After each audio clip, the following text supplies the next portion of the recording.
Argument को आप जानते ही होंगे, हिंदी में इसको युक्ति कहते हैं। और किसी भी युक्ति को प्रस्तुत करने के लिए उसमें कथनों की आवश्यकता होती है, स्टेटमेंट्स की।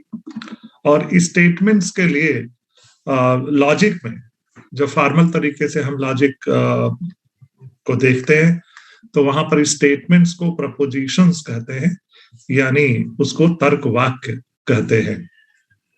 और जब हम लॉजिक में स्टेटमेंट्स को प्रपोजिशंस कहते हैं, तो इसका अपना एक अर्थ होता है, यानी स्टेटमेंट्स को कुछ निश्चित अर्थों में आर्गुमेंट्स को बनाने के लिए इसका लॉजिक में प्रयोग होता है। आप जानते होंगे कि जो प्रपोजिशंस होते हैं वो ब्रॉडली 3 प्रकार के होते हैं, जिनका इस्तेमाल ट्रेडिशनल लॉजिक में किया जाता है, परंपरागत तर्कशास्त्र में। जो पहले प्रकार का प्रपोजिशन होता है उसको कहते हैं निरपेक्ष तर्कवाक्य, कैटेगोरिकल प्रपोजिशंस। और दूसरा होता है कंडीशनल प्रपोजिशन, जिसको हेतु फलाश्रित वाक्य या सापेक्ष तर्कवाक्य भी कहते हैं। और तीसरे प्रकार के जो तर्कवाक्यों का प्रयोग करके कोई आर्गुमेंट या आर्गुमेंट के प्रकारों की जो बात की जाती है वो है डिसजंक्टिव प्रपोजिशन, जिसको वैकल्पिक तर्कवाक्य कहते हैं। जैसा कि मैंने बताया कि इन तर्कवाक्यों को विशेष अर्थों में इसका प्रयोग होता है, और विशेष अर्थों में इसलिए ताकि कोई कंफ्यूजन, जब भी कोई आर्गुमेंट हम प्रस्तुत करें या आर्गुमेंट की बात की जाए, विभिन्न प्रकार के लॉजिकल रीजनिंग की बात की जाए, उनके रूल्स फॉर्मुलेट करने की बात की जाए, तो logicians are very careful in defining these propositions. Okay, ये अगले स्लाइड में मैंने इसको रखा हुआ है, हमें लग रहा है कि यहाँ पर थर्ड स्लाइड में आप देख सकते हो कैटेगोरिकल, कंडीशनल। यहाँ पर एक और भी हमने यूज किया है कंजंक्टिव, और चौथा है डिसजंक्टिव। ये ट्रेडिशनल लॉजिक में 3 प्रकार के कैटेगराइजेशन मेनली मिलते हैं, कैटेगोरिकल, कंडीशनल और हाइपोथेटिकल एंड डिसजंक्टिव। लेकिन जो मॉडर्न लॉजिक में जब आप देखोगे कि इसके बहुत सारे और मॉडर्न क्लासिफिकेशंस भी पाए जाते हैं। आगे चल के हम लोग सिंबॉलिक लॉजिक या मॉडर्न लॉजिक में देखेंगे कि ब्रॉडली 2 प्रकार के वाक्य हो सकते हैं, एक सिंपल प्रपोजिशन, दूसरा है कॉम्प्लेक्स प्रपोजिशन या compound preposition. Complex preposition, compound नहीं कहेंगे। और जो कॉम्प्लेक्स प्रपोजिशन, जहां पर एक से अधिक वेरिएबल होंगे, वहां पर आप देखोगे कि कई प्रकार के क्लासिफिकेशन स्टेटमेंट्स के हो सकते हैं, यानी प्रपोजिशन के हो सकते हैं। लेकिन ट्रेडिशनल लॉजिक की बात की जाए तो कैटेगोरिकल हम स्टार्ट करते हैं gradually in a systematic manner. जिस प्रकार से लॉजिक डेवलप हुआ है, लॉजिकल आर्गुमेंट्स के विभिन्न प्रकारों की बात ट्रेडिशनल लॉजिक में की गई है। आपने वैसे पढ़ा तो होगा, लेकिन एक तरह का भले ही रिवीजन के तौर पर, क्योंकि ये सिलेबस का हिस्सा है आपके प्री पीएचडी कोर्स में। कई बार हम लोग बीए में पढ़े होते हैं, पोस्ट ग्रेजुएट में कई यूनिवर्सिटीज में लॉजिक ऑप्शनल पेपर के तौर पर दिया जाता है। तो कई बार स्टूडेंट्स को उतना एक्सपोजर नहीं होता कि वो लॉजिक के जो टूल्स हैं उसको वो हो सकता है वो भूल गए हों, हो सकता है उसको ठीक से कंसल्ट ना किया हो सकता है डिटेल में ना पढ़ा हो। लेकिन एक फिलॉसफी के स्टूडेंट होने के नाते जो ये लॉजिकल टूल्स होते हैं या लॉजिकल रीजनिंग होती है, इसके विभिन्न प्रकार होते हैं, और इसके जो रूल्स होते हैं, और रूल्स का वायलेशन करने से किस प्रकार से वो आर्गुमेंट इनवैलिड हो जाता है, ये सारी चीजों का विशेष तौर से ध्यान देना आवश्यक है, पर्टिकुलरली एक फिलॉसफी के स्टूडेंट के लिए। और किसी भी रिसर्चर के लिए भी ये जरूरी होता है, ये केवल फिलॉसफी की बात नहीं है, आर्गुमेंट की टेक्निक्स जानना आवश्यक होता है। तो ग्रेजुअली हम पहले उन आर्गुमेंट्स की बात करेंगे जिसका ट्रेडिशनल लॉजिक में कैटेगोरिकल प्रपोजिशंस का प्रयोग करके किया जाता है। आप जानते हैं कि कैटेगोरिकल प्रपोजिशंस ऐसे स्टेटमेंट होते हैं जिसको या तो ये एक प्रकार के डिक्लेरेटिव स्टेटमेंट्स होते हैं, जिसे या तो अफर्म किया जाए या डिनाई किया जा सकता है। और जैसे मैं कहूँ कैट इज एन एनिमल, ये is a proposition, since attribute animal affirms और describe the subject cat. But what about the truth and falsity? ये जो मैंने पीपीटी बनाया है ताकि चीजें और स्पष्ट हो, क्लियर हो, इसके लिए बनाया हुआ, क्योंकि लॉजिक में अगर ब्लैक बोर्ड नहीं है या व्हाइट बोर्ड का इस्तेमाल हम नहीं कर रहे हैं, तो कम से कम पीपीटी के माध्यम से कुछ पॉइंट्स लिखे हुए हों, तो डिस्कशन जो भी हम करें तो थोड़ा फोकस्ड हो। ऐसा ना हो कि बड़ा ही जनरल हो जाए, वेग हो जाए, और ना आपको ज्यादा क्लियर हो, न मैं बहुत क्लियरिटी के साथ उसको स्पष्ट कर सकूं। इसलिए एक तरीका पीपीटी भी हो सकता है। What about truth and falsity? An important feature of the nature of proposition is that it can be assessed as either true or false. This means that truth and falsity are properties of propositions. This is because the affirmation in the proposition can be true, or the negation in the proposition can be judged as false. In other words, things are actually as what the proposition holds or states it is true. On the other hand, if the things presented in the proposition are not as it holds, states, the proposition can be judged as false. This is the nature of declarative proposition. ये declarative preposition की एक पहचान होती है। तो अगर हम categorical preposition की बात करें, तो जितने भी कैटेगोरिकल प्रपोजिशन होते हैं वे सभी डिक्लेरेटिव स्टेटमेंट्स होते हैं। इस बात पर मैं और आगे थोड़ा सा बढ़ा दूं स्लाइड।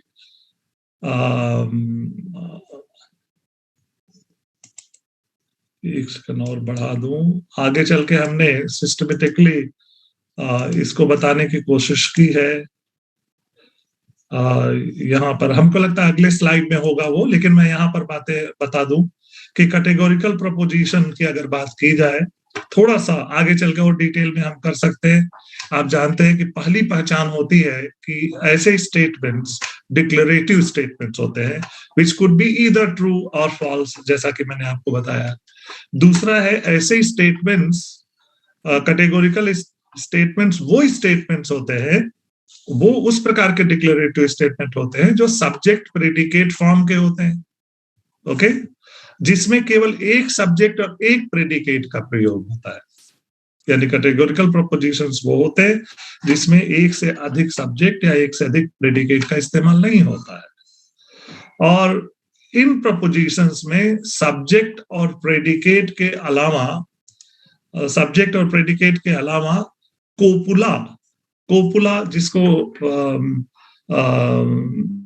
जिसको जो सब्जेक्ट और प्रेडिकेट को जोड़ने वाले होते हैं, जोड़ने वाला एक टर्म होता है, उसे कोपुला कहा जाता है। जैसे मैं आपको उदाहरण के तौर पर कहूं कि राम अयोध्या के राजा है, अगर हिंदी का स्टेटमेंट में बोलूं, राम अयोध्या के राजा है, यहाँ पर राम होगा सब्जेक्ट, अयोध्या के राजा होना होगा प्रेडिकेट जिसको विधेय कहते हैं, और हैं का बहुत इंपॉर्टेंट रोल है किसी भी स्टेटमेंट में, बहुत ही, इसको कोपुला कहते हैं।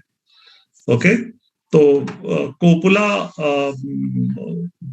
सब्जेक्ट और प्रेडिकेट टर्म को कनेक्ट करता है। ओके, तो कोपुला होता है तो एक सब्जेक्ट, एक प्रेडिकेट और एक copula.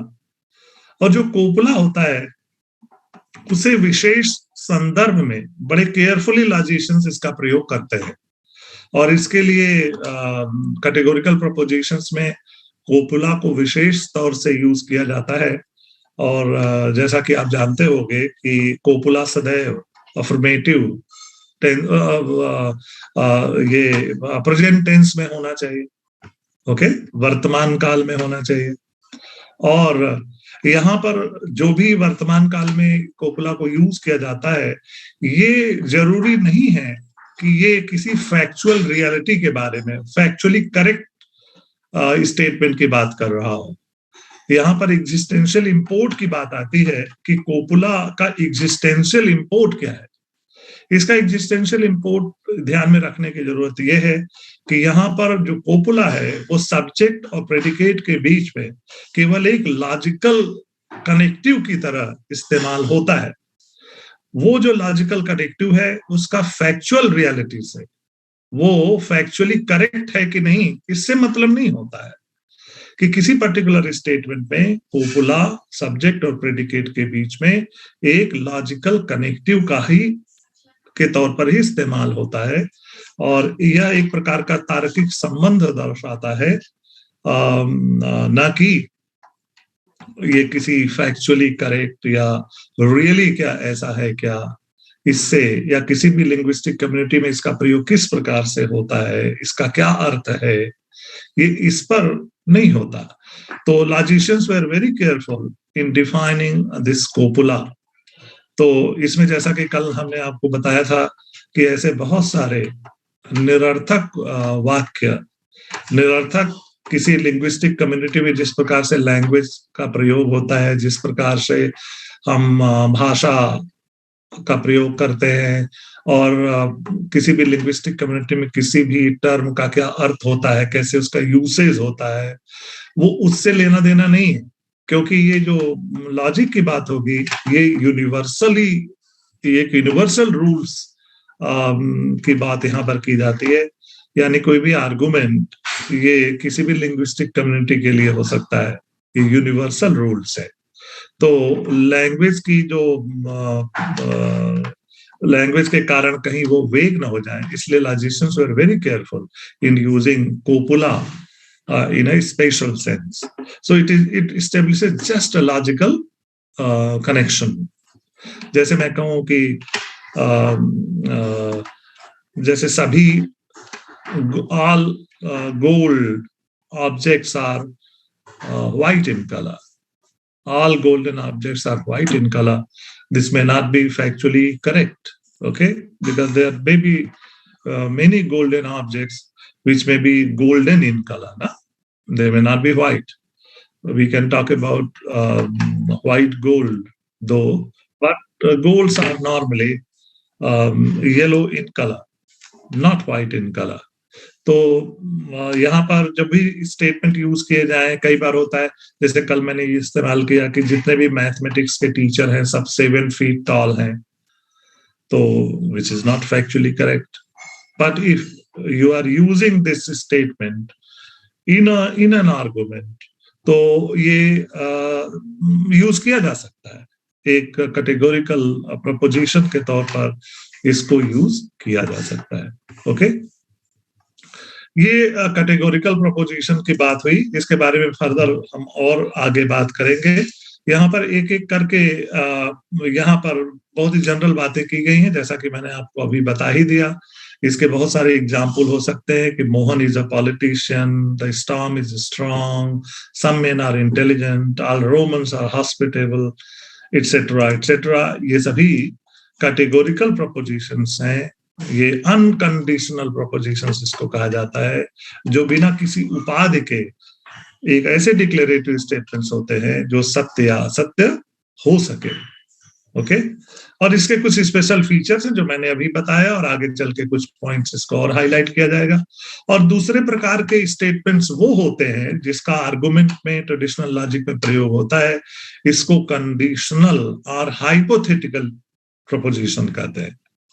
Conditional proposition is made up of two categorical propositions that are situated in the if-then format.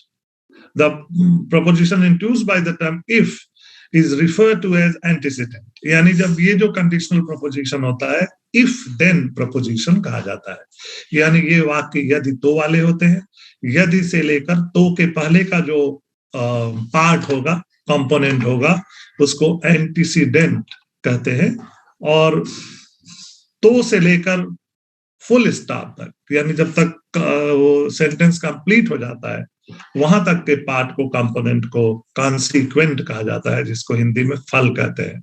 हेतु और फल, और हेतु और फल एक दूसरे पर आश्रित होने के नाते उसको हेतु फल आश्रित तर्कवाक्य भी कहा जाता है हिंदी में, ओके? हेतु फल आश्रित हाइपोथेटिकल को।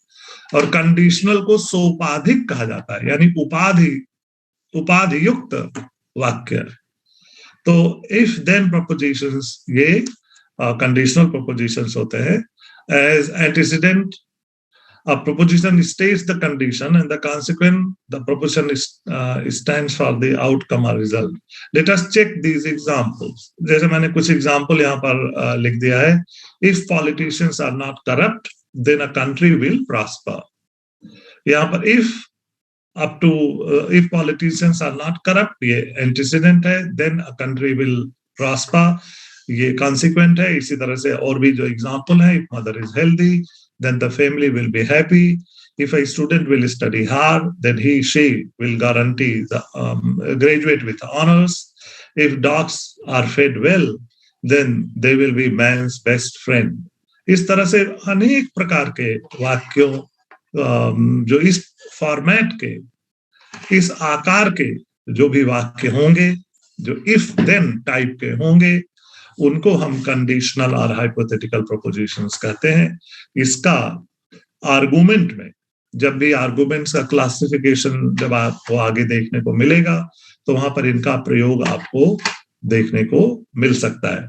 तो ये भी एक प्रकार है तर्कवाक्य का, जिसका प्रयोग किसी भी युक्ति को प्रस्तुत करने के लिए किया जाता है.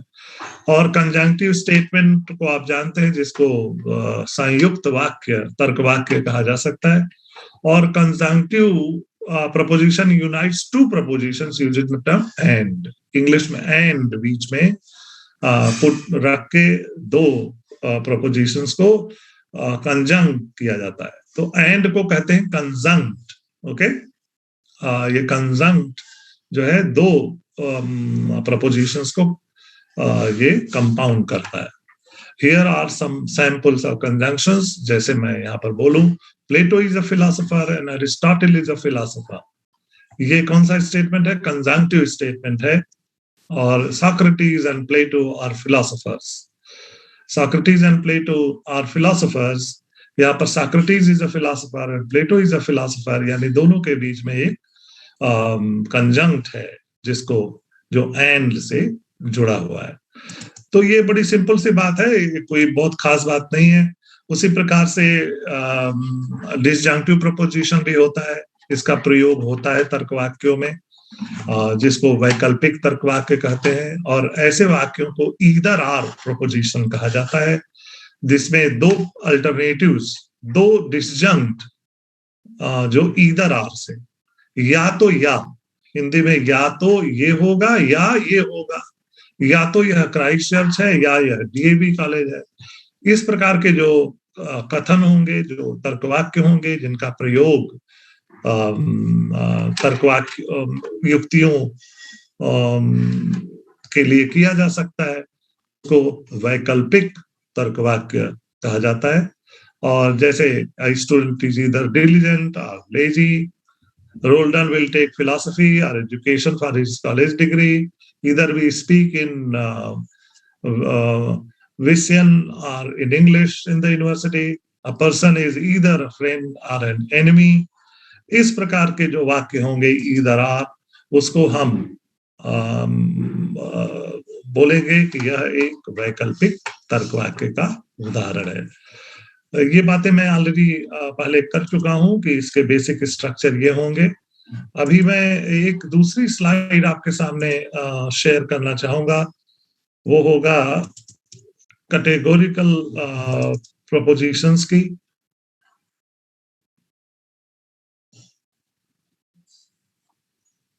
Just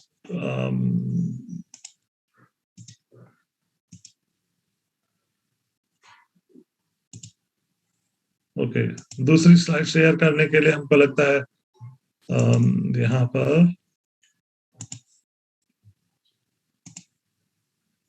okay, now you can see Uddhav the second slide. Okay, ये जो तीन जो ब्रॉड कैटेगराइजेशंस तर्कवाक्यों के हो सकते हैं, वो तो मैंने बताया, वो बड़ी एलिमेंट्री चीजें हैं. ये एक प्रकार से अल्फाबेट्स हैं लॉजिक के, जिसको जानना आवश्यक होता है. ये बड़ी एलिमेंट्री चीजें हैं और कोई भी लॉजिक का स्टूडेंट वो जानता ही है, क्योंकि हम ग्रेजुअली सिस्टमेटिकली इसको टेकअप करना चाह रहे थे. तो इसलिए जस्ट एक आपको पॉइंट आउट करने के लिए आवश्यक होता है कि आप फिर से इसको ध्यान में रखें, तो आगे चल के जो भी आर्गुमेंट के प्रकार होंगे उसको समझना जानना अच्छा होगा, अच्छे से कर पाओगे। यहाँ पर ऑलरेडी मैं बता चुका हूं कि जो कैटेगोरिकल प्रपोजिशंस होते हैं वो डिक्लेरेटिव होते हैं, वो या तो ट्रू होंगे या फॉल्स होंगे। सब्जेक्ट प्रेडिकेट स्टेटमेंट होते हैं, इसमें केवल एक सब्जेक्ट और एक प्रेडिकेट होता है। जैसे राम अयोध्या के राजा हैं, अगर मैं कहूँ राम और लक्ष्मण अयोध्या के राजा हैं, राम और लक्ष्मण दशरथ के पुत्र हैं, अयोध्या के राजा तो एक ही, राम और लक्ष्मण दशरथ के पुत्र हैं, तो ये टेक्निकली स्पीकिंग ये इस प्रकार से कैटेगोरिकल प्रोपोजिशन को नहीं रखा जाएगा। ओके, ये कंजंक्टिव स्टेटमेंट हो जाएगा और ये कैटेगोरिकल स्टेटमेंट प्रॉपर नहीं होगा। यहाँ पर केवल एक उद्देश्य और एक विधेय होना चाहिए। और apart from the subject predicate, जैसा कि मैंने कोपुला होता है जो लॉजिकल कनेक्शन स्टेब्लिश करता है, और ये सदैव प्रेजेंट टेंस में होता है। इसमें आप देखोगे कि ऐसे जो प्रपोजिशंस होते हैं कैटेगोरिकल, उनमें एक क्लासिफिकेशन कैटेगराइजेशन होता है जो समझना आवश्यक है, वो होता है क्वालिटी ऑफ प्रपोजिशन और quantity of categorical propositions. Categorical preposition के लिए क्वालिटी और क्वांटिटी के टर्म में इसका डिवीजन होता है, और क्वालिटी की जब हम बात करते हैं तो इसका मतलब होता है कि वो प्रपोजिशन अफर्मेटिव है या निगेटिव है। राम अयोध्या के राजा हैं, यह एक अफर्मेटिव प्रपोजिशन है, तो इसकी क्वालिटी या इसका गुण अफर्मेटिव है। और अगर हम कहें कि राम क्या, कोई और एग्जांपल ले सकते हैं, सॉक्रेटिस रोमन फिलोसोफर नहीं है। Okay, Socrates is not a Roman philosopher. Okay, if I say this, तो ये क्या हो जाएगा, एक नेगेटिव इसकी क्वालिटी होगी, इस वाक्य का जो गुण होगा तर्क वाक्य का वो नेगेटिव गुण होगा, क्योंकि यहाँ पर कोपुला नेगेटिव है। तो ये बड़ी सिंपल सी बात है। और क्वांटिटी का अर्थ होता है कि जो भी ट्रेडिशनल कैटेगोरिकल प्रपोजिशन में जो सब्जेक्ट की क्वांटिटी है वो यूनिवर्सल है या पर्टिकुलर है। यूनिवर्सल तब होगा जब कोई प्रेडिकेट, किसी प्रपोजिशन में प्रेडिकेट जो है सब्जेक्ट टर्म के होल क्लास पर डिस्ट्रीब्यूटेड हो। जैसे मैं कहूं जैसे कहूं मनुष्य मरणशील है, मनुष्य मरणशील है, ह्यूमंस आर मॉर्टल, ये जो सेंस है इसमें मॉर्टल होने का, ये किसी पर्टिकुलर ह्यूमन के लिए हो ऐसा इस कथन में नहीं इसका सेंस है। इसका सेंस है humans are mortal means all humans are mortal, यानी mortality is distributed to the class of entire humans. Okay, इस तरह का सेंस अगर हो तो उसकी क्वांटिटी सब्जेक्ट की यूनिवर्सल होगी।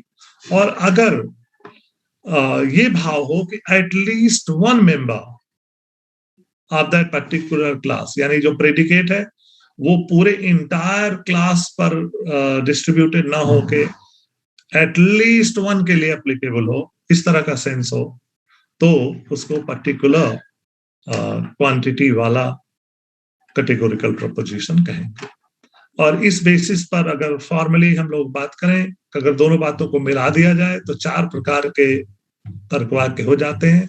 यूनिवर्सल अफर्मेटिव, जिसको अरिस्टोटल ने अल्फाबेट, जो इंग्लिश का अल्फाबेट ए प्रपोजिशन का है, और यूनिवर्सल नेगेटिव को ई कहा है, पर्टिकुलर अफर्मेटिव को आई कहा है, और पर्टिकुलर नेगेटिव को ओ प्रपोजिशन कहा है।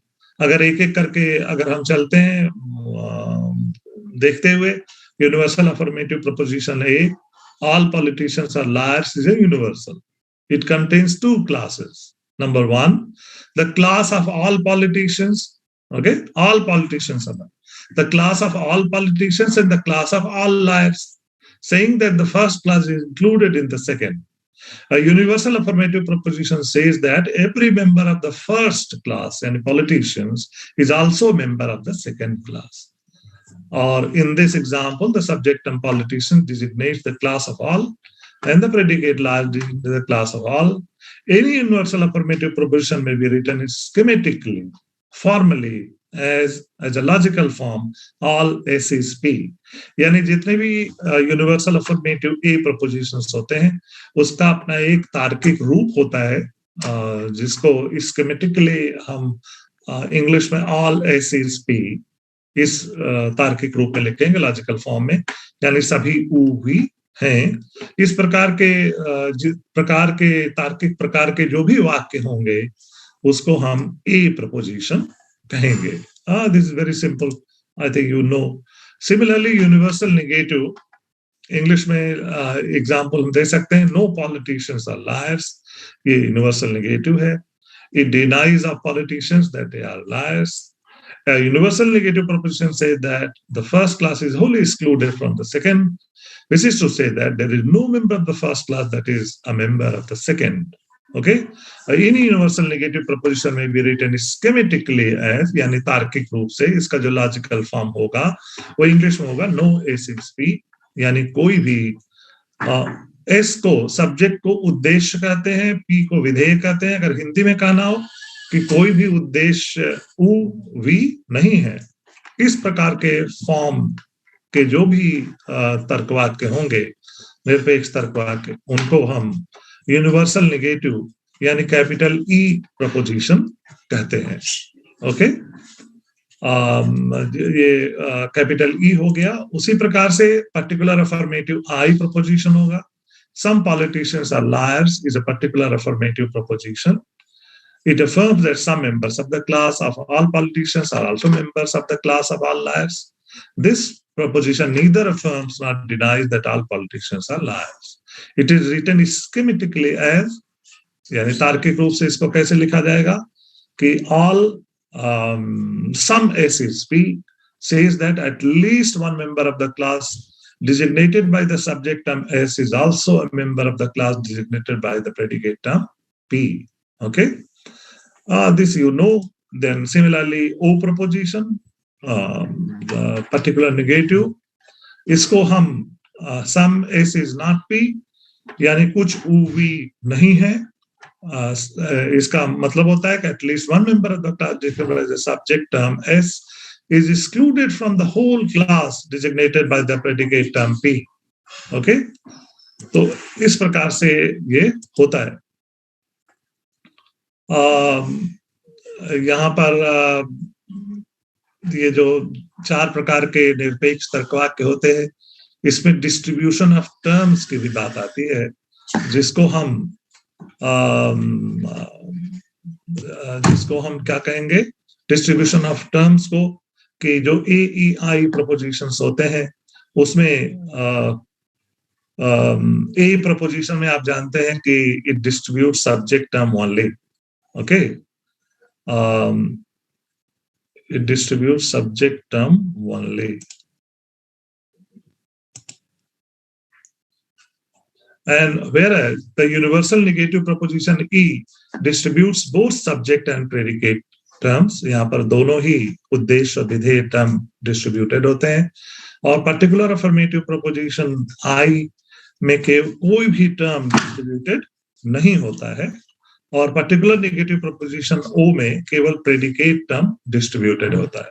डिस्ट्रीब्यूशन ऑफ टर्म्स का मतलब आप जानते ही होंगे, जैसे उदाहरण के तौर पे मैं बता दूं, ऑल मेन आर मॉर्टल, जैसे ये ए प्रपोजिशन है, इसमें सब्जेक्ट टर्म ही क्यों डिस्ट्रीब्यूटेड है, प्रेडिकेट टर्म क्यों डिस्ट्रीब्यूटेड नहीं है? इसकी लॉजिक ये है कि ये जो all men are mortal, okay, जैसे ये एक प्रकार का वाक्य है, इसमें जो मॉर्टल टर्म है वो प्रेडिकेट टर्म है, और मेन आर ह्यूमन की जो बात आती है, ह्यूमन का जो एक यूनिवर्सल डिस्कोर्स होगा, इसका जो क्लास होगा, यानी जो प्रेडिकेट टर्म है वो इंटायरली डिस्ट्रीब्यूटेड है, उसमें सब्जेक्ट टर्म के ऊपर फुल्ली एप्लीकेबल है।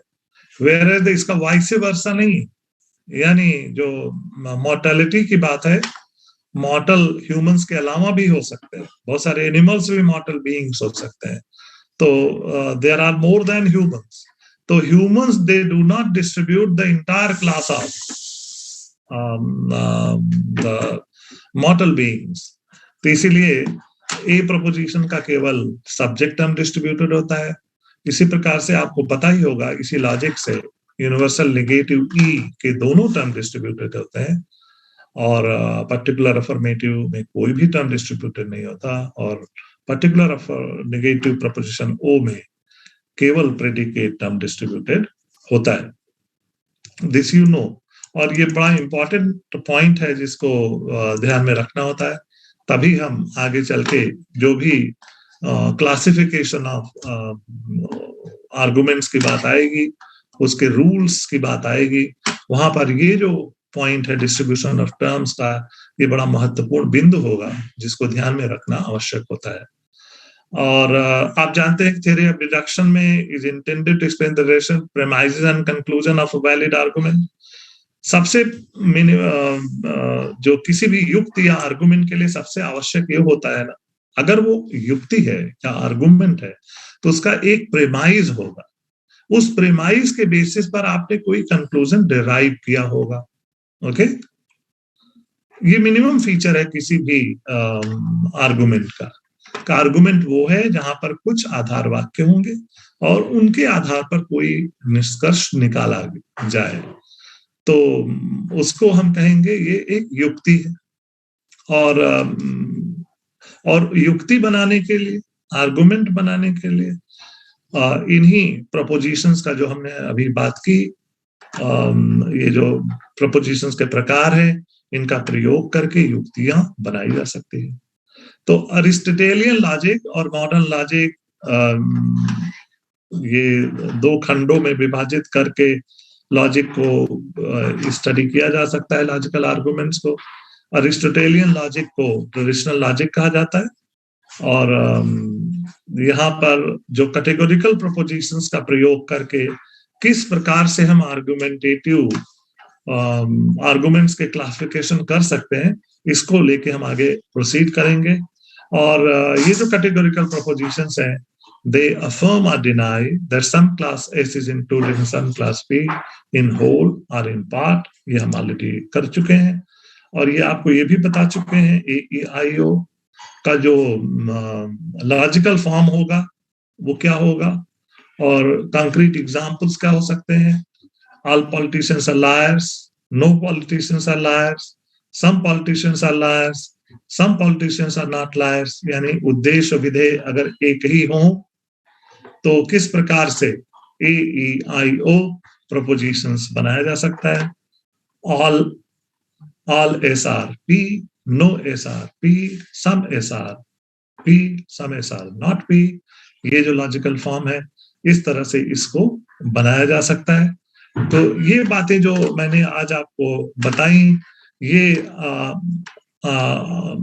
आवश्यक है किस चीज के लिए, ये आवश्यक है इस चीज के लिए कि जो आगे चल के हम बातें करेंगे आर्गुमेंट टेक्निक्स की या आर्गुमेंट के प्रकार की, वहां पर कैटेगोरिकल प्रपोजिशंस का प्रयोग करते हुए स्पेशली कितने प्रकार के आर्गुमेंट्स हो सकते हैं।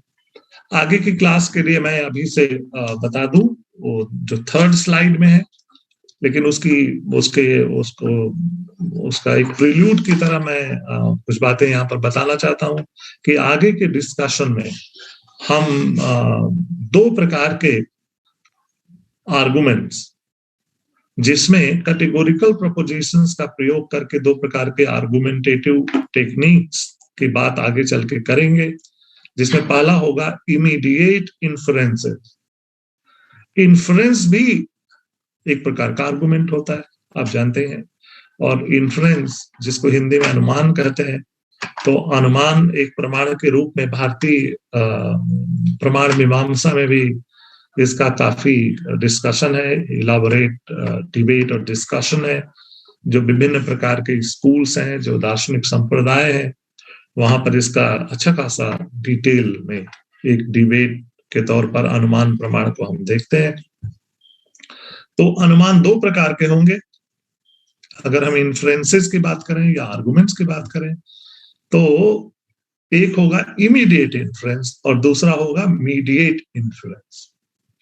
इमीडिएट इन्फ्लुएंस में अगली बात जो हम डिस्कस करेंगे वो होगा एक traditional square of opposition. Aristotle immediate influences के तौर पर एक जो बड़ा ही महत्वपूर्ण टॉपिक है वो है traditional square of opposition.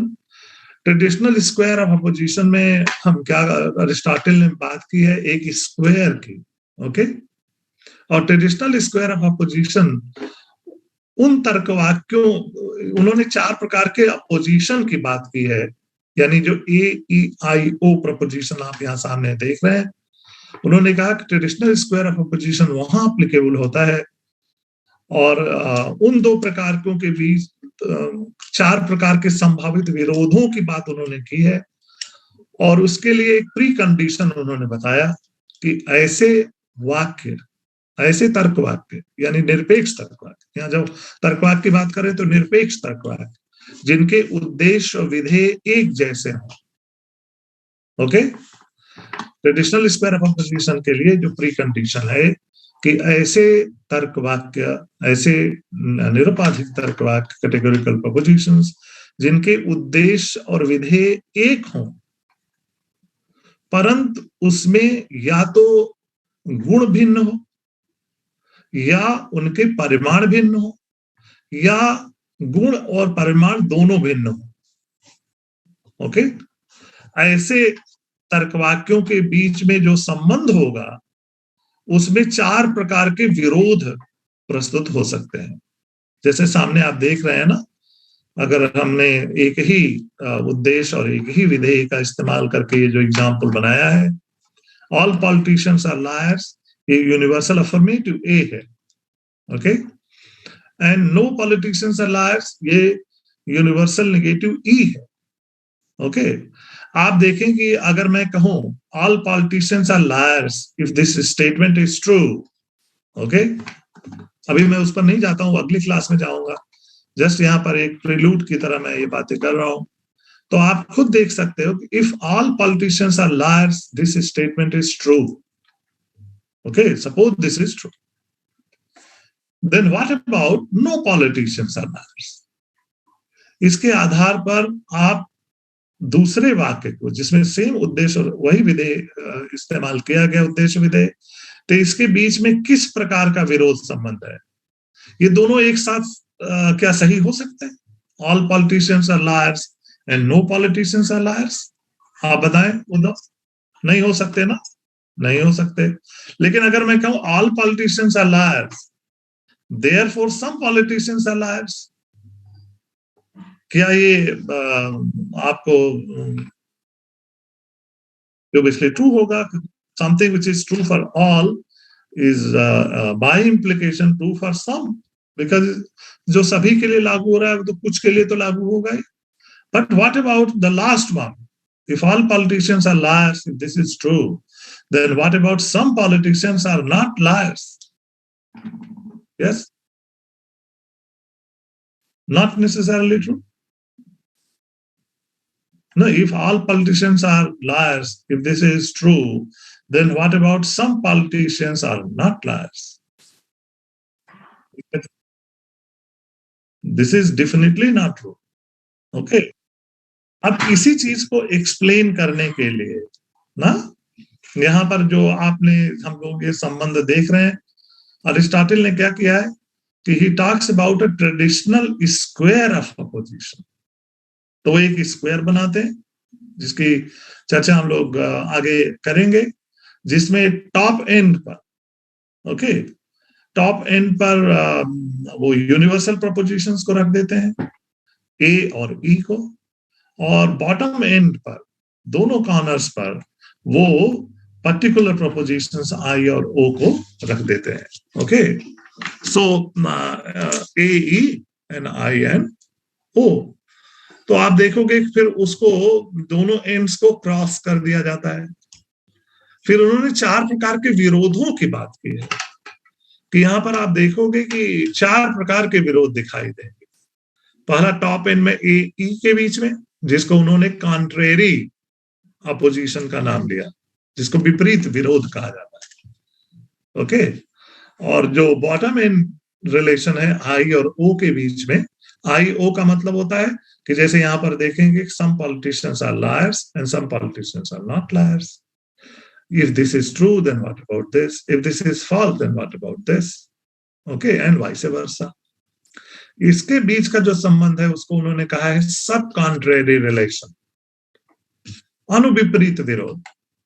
Okay, उसी प्रकार से आप देखोगे कि जो एक्रॉस रिलेशन, यानी एक एंड पर ए है, दूसरे बॉटम एंड के कॉर्नर पर ओ है, यानी ए ओ का जो रिलेशन है या ई आई का जो रिलेशन, ओके, ए ओ या ई आई, इसका जो रिलेशन होगा उसको उन्होंने कॉन्ट्राडिक्टरी रिलेशन कहा, जिसको व्याघातक विरोध कहा जाता है। ओके, जिसका अपना एक अर्थ होता है, जिसकी बात हम नेक्स्ट क्लास में करेंगे, एक प्रेलूड की तरह मैं बता रहा हूं।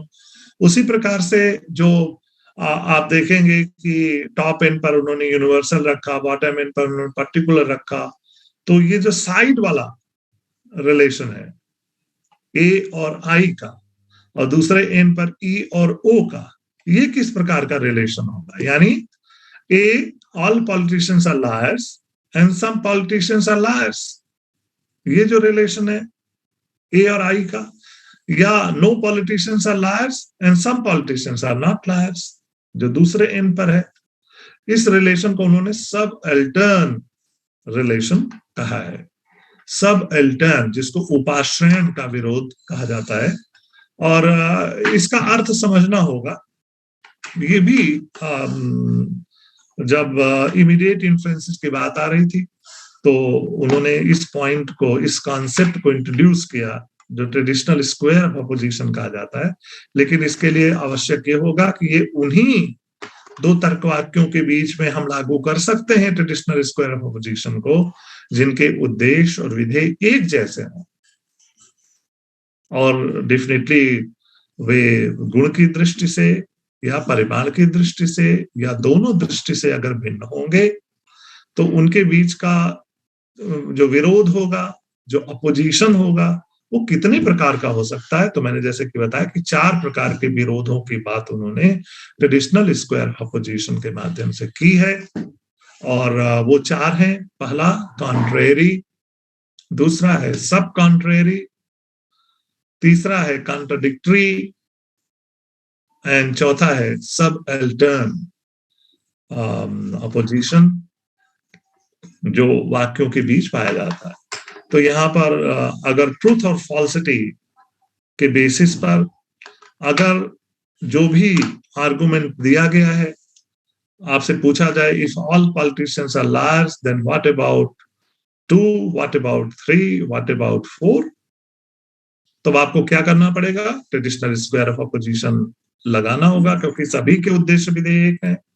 अगर कहा जाए all politicians are liars is not true, it is false, then what about 2, what about 3, what about 4? Similarly, or we no politicians are liars, if this is true, then what about 1, what about 3, what about 4, vice versa। ऐसे बहुत सारे जो combinations बनेंगे।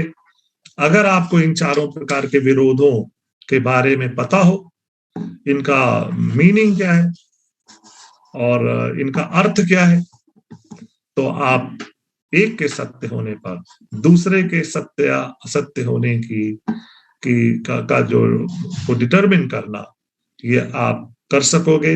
इसके लिए 4 प्रकार के जो विरोध हैं, जिसकी बात ट्रेडिशनल परंपरागत विरोध वर्ग के माध्यम से अरस्तु ने की है, वो जानना आवश्यक होगा। ठीक है, तो इसकी चर्चा हम नेक्स्ट क्लास में इसको फर्दर एलाबोरेट करेंगे, जो ट्रेडिशनल स्क्वायर ऑफ अपोजिशन है, और उसके आगे जो अन्य प्रकार के जो इमीडिएट इन्फ्लुएंसेस हो सकते हैं, जिसमें 3 प्रकार के ब्रॉडली बातें होती हैं इमीडिएट इन्फ्लुएंसेस में, जिसमें रूल ऑफ कन्वर्जन लगा के, एक रूल ऑफ कन्वर्जन या ऑवर्जन या कंट्रापोजिशन, जिसको परिवर्तन प्रतिवर्तन या परिवर्तित प्रतिवर्तन के कुछ नियम होते हैं, उन नियमों को लागू करके किसी भी तर्क वाक्य, जैसे ऑल पॉलिटिशियंस आर लायर्स, इसको कन्वर्ट करके हम एक वैलिड कंक्लूजन किस प्रकार से ड्रॉ कर सकते हैं। इस वाक्य को अवर्ट करके हम कोई भी कंक्लूजन जो ड्रॉ करेंगे वो वैलिड हो। ओके, तो आप जानते हैं कि इमीडिएट इन्फ्लुएंसेस वो इन्फ्लुएंसेस होते हैं जहां पर एक ही आधार वाक्य से, यानी एक ही कैटेगोरिकल प्रोपोजिशन से कोई निष्कर्ष निकाला जा सकता है। ये जो तरीका है, एक तो तरीका है कन्वर्जन का, दूसरा है अवर्जन का, जिसको प्रतिवर्तन कहते हैं। उसके कुछ नियम होते हैं जिसके आधार पर किसी भी वाक्य को प्रतिवर्तित किया जा सकता है। और एक होता है कॉन्ट्रापोजिशन, जिसको परिवर्तित प्रतिवर्तन, या आई एम कोपी ने उसको प्रति परिवर्तन कहा है। और कहीं कहीं इन्वर्जन की भी बात होती है, जिसको विपर्यय कहा जाता है। तो ये चार तरीके हैं जिनसे किसी भी निरपेक्ष तर्कवाक्य को, एईआई को इन अलग अलग तरीकों से नियमों का पालन करते हुए अगर कोई निष्कर्ष में हम कोई भी दूसरा प्रोपोजिशन ड्रॉ करते हैं, इन्फर करते हैं, तो वो वैलिड हो। इसके लिए जरूरी है कि उन जो चार प्रकार हैं या तीन प्रकार हैं उनका अनुपालन करके आपने इन्फ्रेंस ड्रॉ किया है कि नहीं। ये इमीडिएट इन्फ्रेंस के जो प्रकार हैं उसकी चर्चा करते वक्त नेक्स्ट क्लास में हम इसकी चर्चा करेंगे। और आज मैं यहीं पर वाइंड अप करना चाहूंगा। अगर कोई प्रश्न हो उद्धव तो हम लोग टेकअप कर सकते हैं आज के डिस्कशन का। जी, अभी ऐसी क्वेरी नहीं होगी क्योंकि these are very very elementary things. और जो एक, क्योंकि आप फिलोसफी की स्टूडेंट हैं ही और लॉजिक निश्चित रूप से आपने पढ़ा ही होगा, तो यहाँ पर कोई इतना बड़ा इशू नहीं है।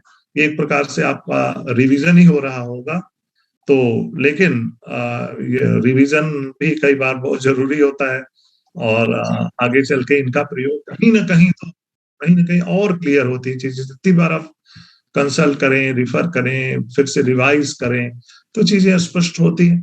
तो क्योंकि ये सिलेबस का हिस्सा है, मैं देख रहा था इसको रखा गया है, तो मैंने कहा कि इसको डिस्कशन में टेकअप कर लिया जाए और इस पर हम लोग डिस्कस करें। Okay, so wish you all the best. हम यही वाइंड अप करते हैं। Okay, so will meet